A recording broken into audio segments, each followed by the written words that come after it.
Before we close the discussion on perquisite, let me refer to the medical facilities when these are not taken as perquisites, that is the value of medical treatment in any hospital maintained by the employer.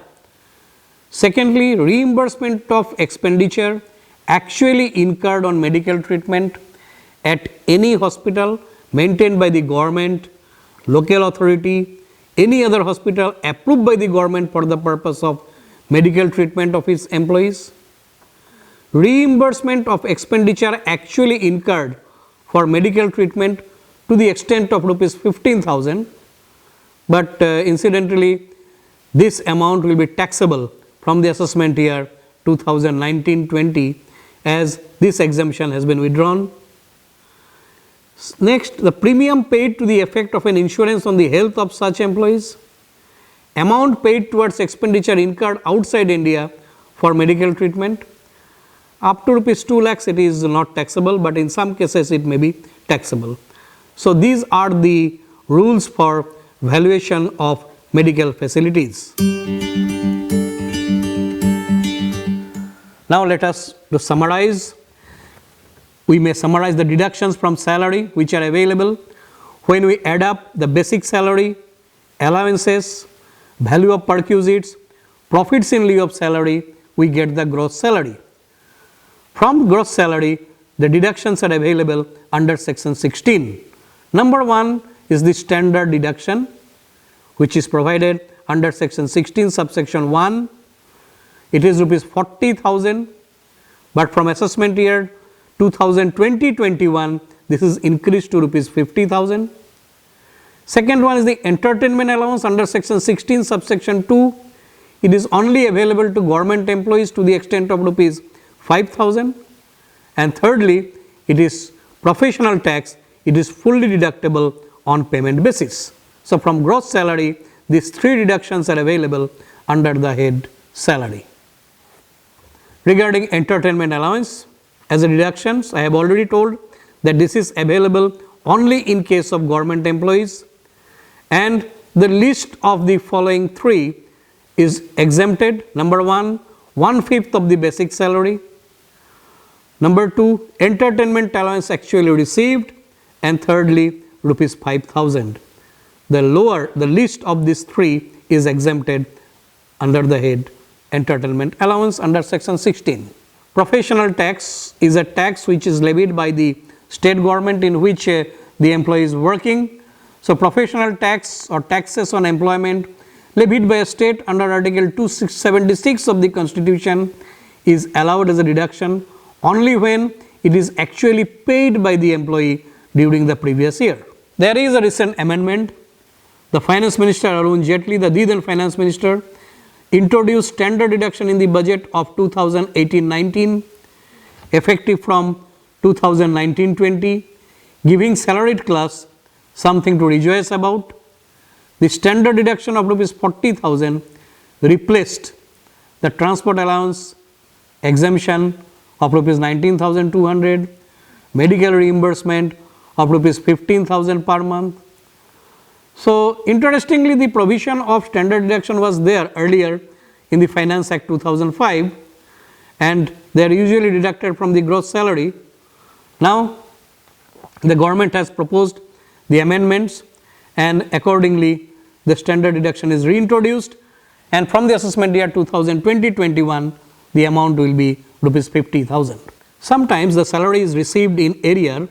When a huge amount is received in subsequent year as arrear of salary, the assessee can claim relief under section 89, and he can or she can spread the income over the years for which the income is actually received as an arrear salary, thereby some amount of tax can be reduced. To end the chapter of income from salary, we can say that the meaning of salary is different for different purposes.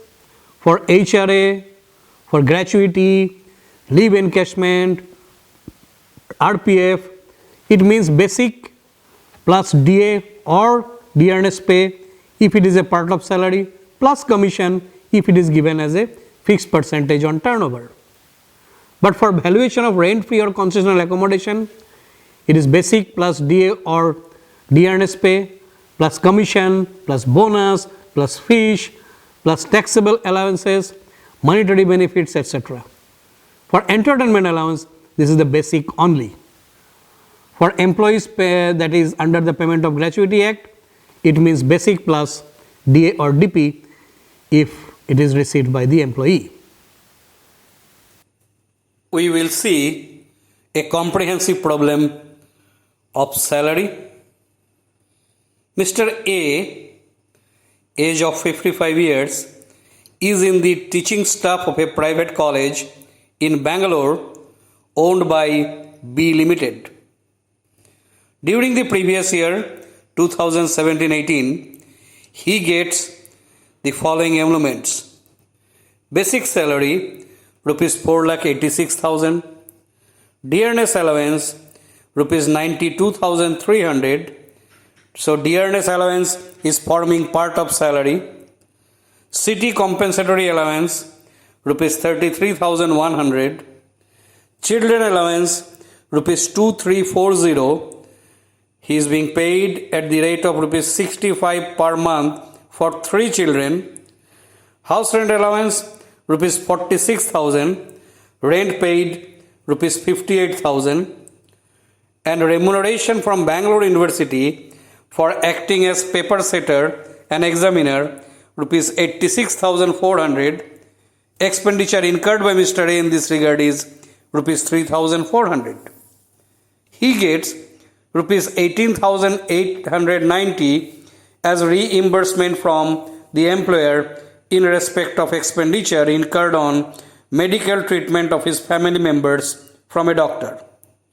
Besides, he gets rupees 12,600 as reimbursement from employer in respect of books and journals purchased by him for discharging his official work. The employer provides 1,200 cc car for official and private purposes. The entire expenditure on salary of driver and running and maintenance of car, which approximately comes to rupees 92,300, is borne by the employer. He contributes 11% of his salary in recognized provident fund, to which a matching contribution is made by the employer. During the year, he spends rupees 3,000 on purchase of books for teaching purposes, but this amount is not reimbursed by employer.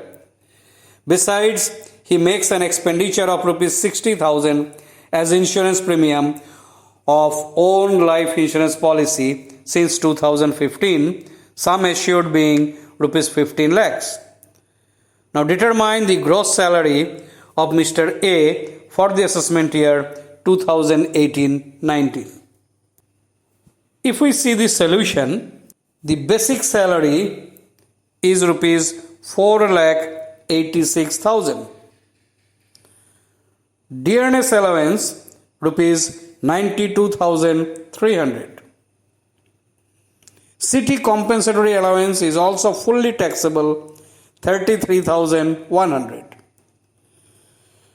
Education allowance received by him is 2,340 for 3 children, but the exemption amount will be for 2 children, and which comes to rupees 1,560. The exemption limit, as already has been discussed, is rupees 100 per month per child for a maximum of 2 children. In this case, it would be 1,560, and from 2,340, 1,560 will be exempted, and 780 rupees will be taxable. House rent allowance he received is 46,200, but there are 3 conditions which is given under section 1013A. Number 1, actual HR received. Number 2, excess of rent paid over 10% salary. And number 3, 40% of salary. If we calculate these 3, we'll find one is 170 rupees.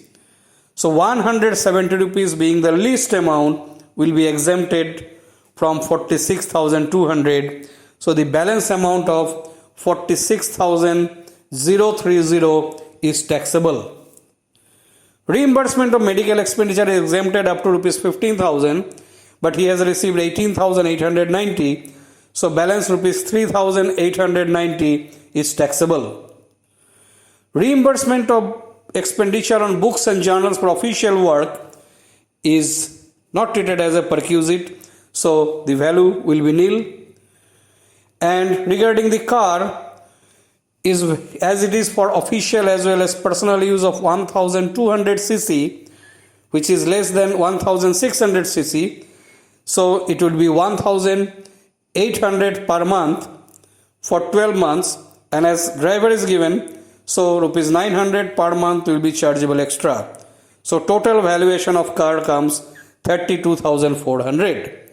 So if we add up the basic salary, dearness allowance, city compensatory allowance, education allowance, the taxable portion, house rent allowance, the taxable portion, then reimbursement of medical expenditure and valuation of car, the gross salary comes at rupees 6,94,500.